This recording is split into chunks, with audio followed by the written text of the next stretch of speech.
this is Cmaadu. Welcome back to my channel. And if you're new, welcome!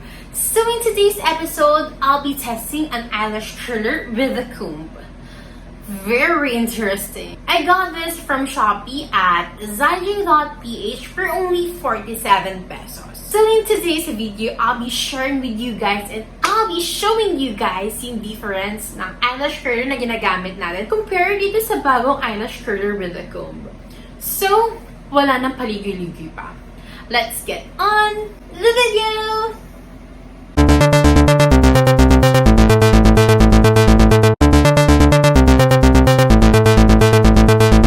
So, ito yung itsura ng eyelash curler na sinasabi ko.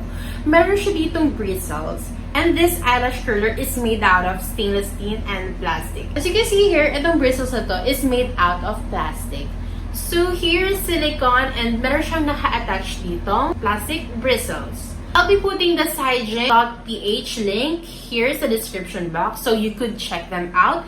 And meron sila doong 6 different colors. Meron silang black, here, meron silang yellow, light and dark blue, purple, and pink. As you can see, meron na akong makeup na in-apply and parang kulang dahil wala pa tayong eyelash curler and mascara. So, nandito rin yung usual na eyelash curler na ginagamit ko, yung walang bristles. So, here, yan. Yung price nila, hindi rin naman nagkakalayo and for me, cheaper pa to dahil binili ko siya sa Shopee for only 47 pesos. Compare dito, nabili ko siya sa Daiso and it cost me around 100 pesos. Parehas naman nilang ginagawa yung purpose nila, curl lashes. So, i-try na natin siya. Ika-curl muna natin yung left eye gamit tong eyelash curler na usual na ginagamit natin. So, try na natin siya.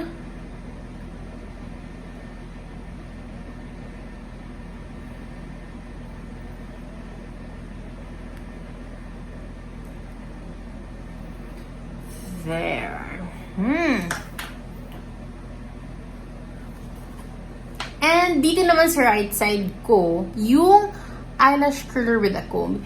Careful lang kasi medyo maliit lang yung space.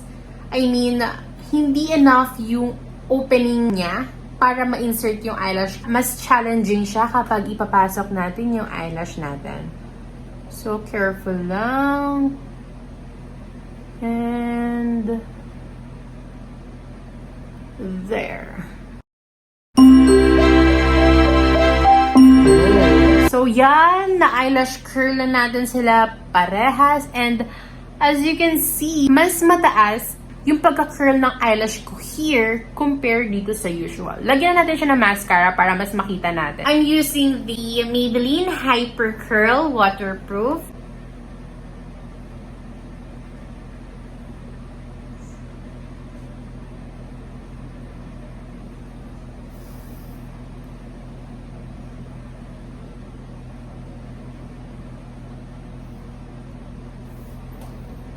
There.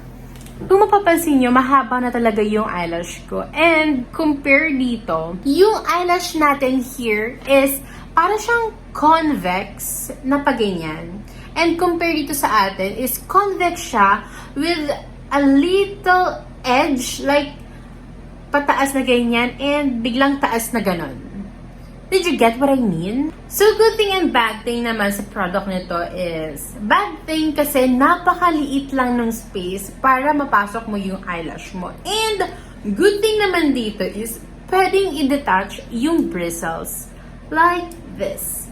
So, kung ayaw mo ng bristles, or gusto mo magpahinga, gusto mo nang madali ang eyelash, pwede mo siyang tanggalin, and pwede mo rin siyang ilagay anytime you want it back. So, wala naman ako ditong disregard or hindi magandang sabihin kasi for only 47 pesos, meron ka ng eyelash curler na sturdier and more durable dahil nga it's made out of plastic and stainless steel. Superb yung quality considering the price.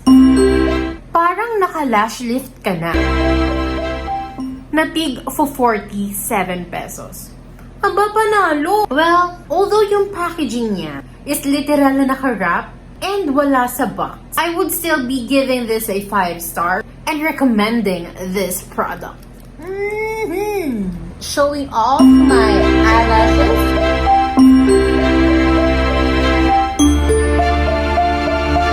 May 2-in-1 Eyelash Curler Kana Instant Lash Lift Result Ha, Bongga. Ha ha, red add to cart na. Oh, if you like seeing more of this kind of video, don't forget to like and subscribe to my channel. And see you next time. Thank you guys for watching.